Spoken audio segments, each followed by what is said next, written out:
Hi guys, I'm Nivetha. இந்த வீடியோவில் என்ன பார்க்க போகிறோம் அப்படின்னா, ஆக்டிவிட்டி சீரீஸ் ஆஃப் மெட்டல்ஸை வந்துட்டு எப்படி ஞாபகம் வச்சுக்கிறது அப்படின்றத பார்க்க போகிறோம். ஆக்டிவிட்டி சீரீஸ் ஆஃப் மெட்டல்னா என்னென்ன மெட்டல்லாம் வந்துட்டு ரொம்ப சீக்கிரமாக ரியாக்ட் ஆகும் அப்படின்றதுக்கு வந்துட்டு இவ்வளோ மெட்டல்ஸ் இருக்குது, ஓகேவா? அதெல்லாம் எப்படி ஞாபகம் வச்சுக்கிறது அப்படின்னு பார்க்க போகிறோம். பேசிக்காக வந்துட்டு கோல்டு, பிளாட்டினம் இதெல்லாமே ரொம்ப ரியாக்ட் பண்ணாது, அதனால ரியாக்டே பண்ணாது. ஸோ அதனால தான் நம்மளால் ஆர்னமெண்ட்ஸாக பண்ணி போட முடியுது. ஸோ அதெல்லாம் கடைசியில் இருக்கும். சில்வர் அதெல்லாம் முதல்ல இருக்கும், ஓகேவா? எப்படி ஞாபகம் வச்சுக்கலாம் அப்படின்னா, please stop calling me a careless zebra, ஓகேவா? Please stop calling me a careless zebra. Instead, try learning how copper saves gold and platinum, ஓகேவா? Gold, platinum, okay? Please stop calling me a careless zebra. Instead, try learning how copper saves gold, platinum, okay?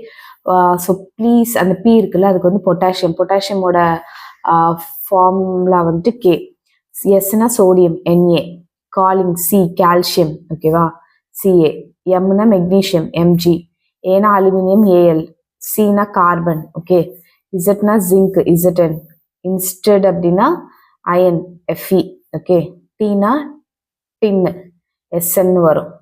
லேர்னிங்னா lead, Pb அதோட formula.